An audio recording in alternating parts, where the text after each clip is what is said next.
final deste ciclo é profundamente trágico. Quem não estiver aparelhado não vai saber enfrentar, não. Porque para enfrentar o que vem lá, como diz a LBV, só sabendo o que vem lá. Então, meu amigo, trate de entrar para a LBV, que é a Arca de Noé dos tempos modernos. Vamos apresentar nesta hora mais um trecho do Apocalipse de Jesus, segundo São João.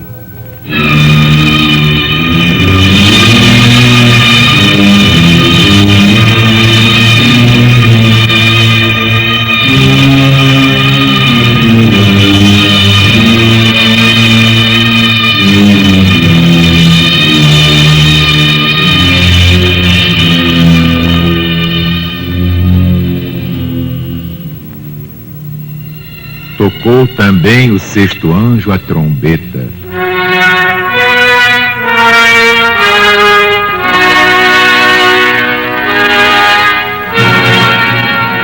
E eu ouvi uma voz que saía dos quatro cantos do altar de ouro, que está diante dos olhos de Deus, a qual dizia ao sexto anjo que tinha trombeta: solta os quatro anjos que estão atados no grande rio Eufrates.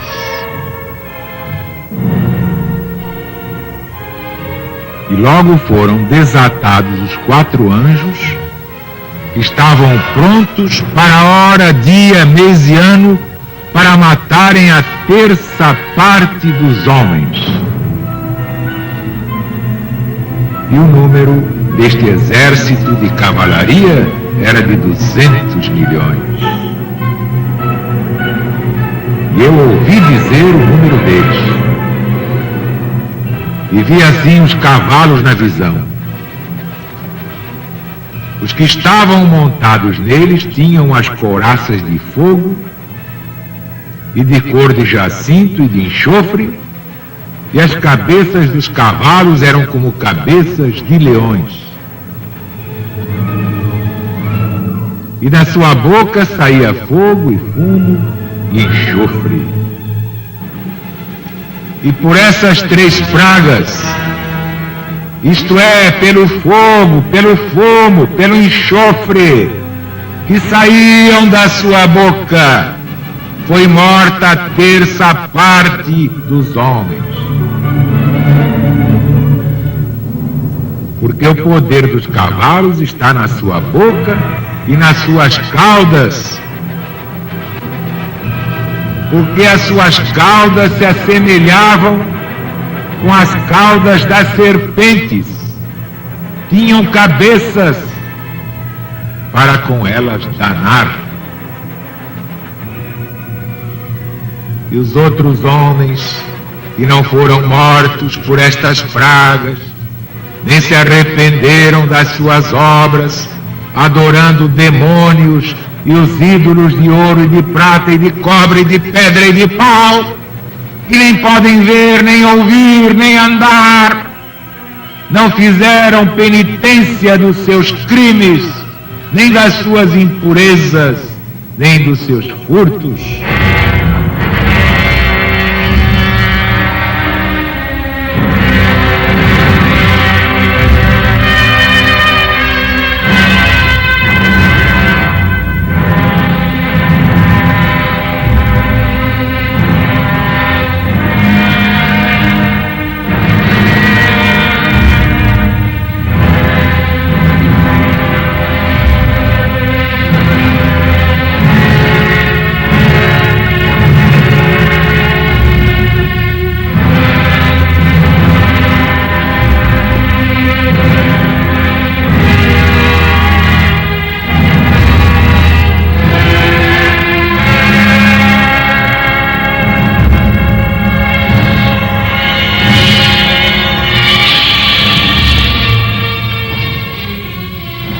Meus amigos, meus irmãos, estamos na primeira volta cíclica. O Apocalipse tem 4. Mas é preciso partir do princípio para instruir a grande maioria das massas populares. Todos estão atentos, ouvindo este programa. O povo tem fome de Deus, está ouvindo este programa.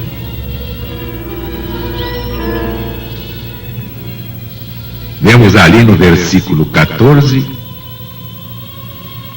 solta os 4 anjos que estão atados, isto é, amarrados, presos no grande rio Eufrates. O que significa isto? Vamos passar o espanador na memória. Exato. Estes 4 anjos eram os anjos que presidiam as fronteiras do Império Romano. Pela parte do Eufrates, sobre cujas beiras, é sabido, estavam dispostas as legiões romanas e defendiam o trânsito, controlavam tudo.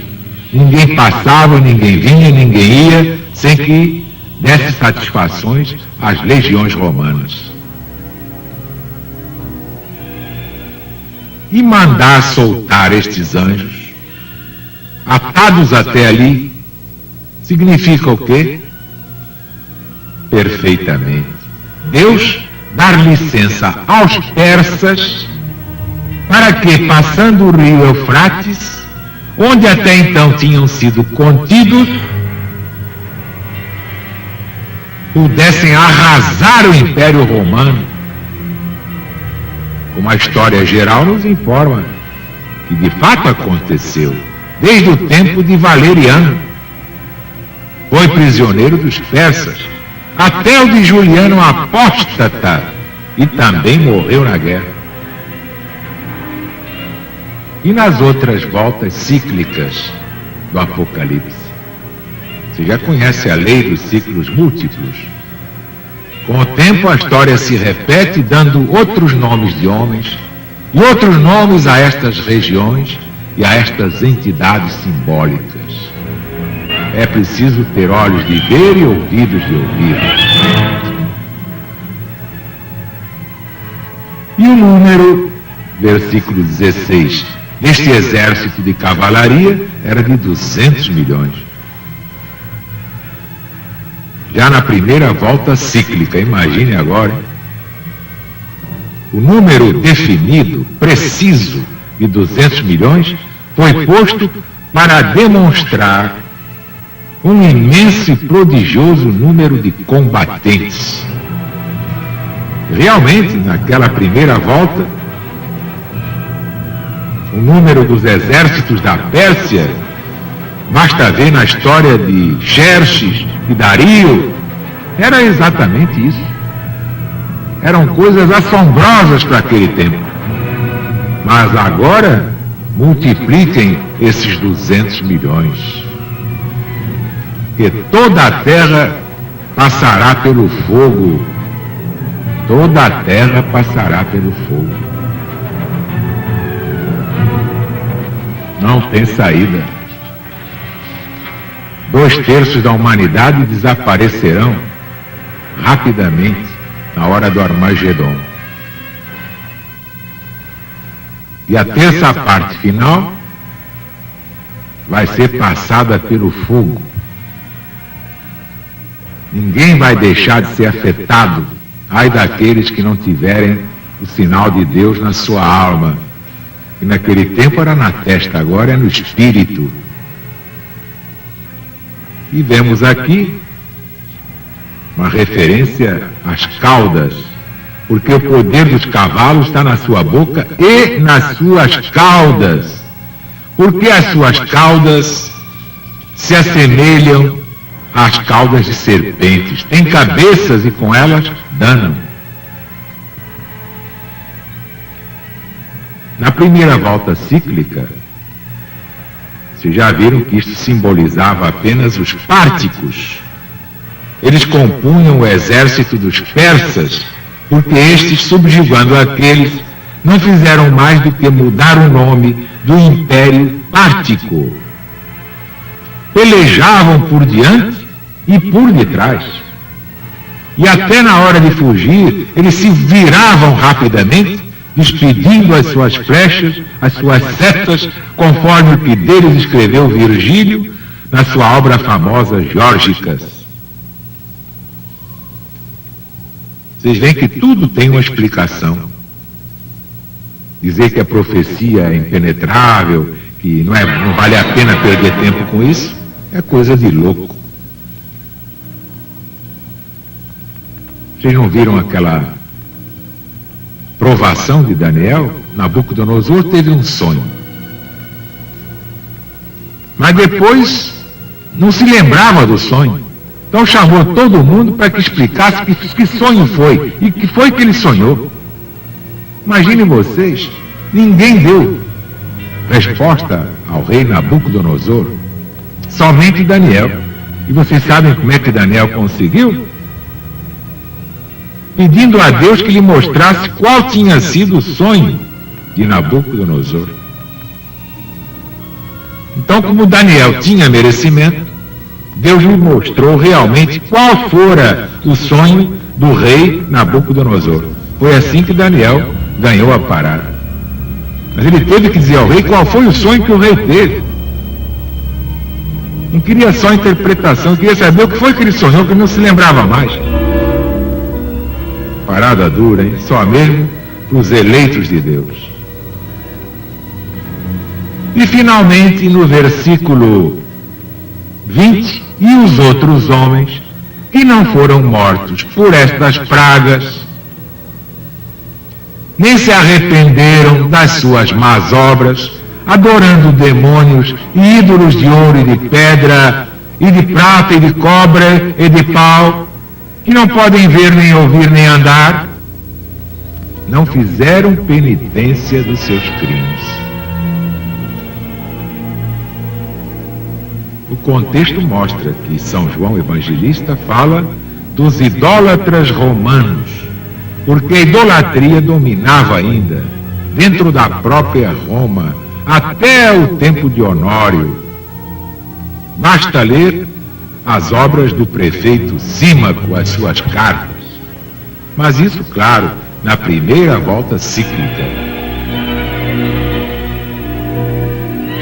Os outros homens que não foram mortos por essas pragas não se arrependeram das suas más obras, adorando demônios, ídolos de ouro, prata e cobre, pedra e pau. Quer dizer, objetos inanimados, ídolos imprestáveis, está aqui o apóstolo dizendo, que nem podem ver, nem ouvir, nem andar. Deus tem que ser adorado em espírito. Como Jesus disse à samaritana, Deus é espírito, importa que aqueles que o adoram, o adorem em espírito e verdade.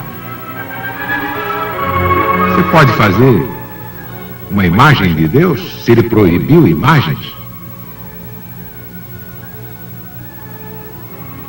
Você pode botar um retrato de seu pai morto no caixão na sala de visitas? Sua mãe morta, você pode botar na secretaria? Como é que você faz isso com Jesus? Bem, meus amigos, meus irmãos, amanhã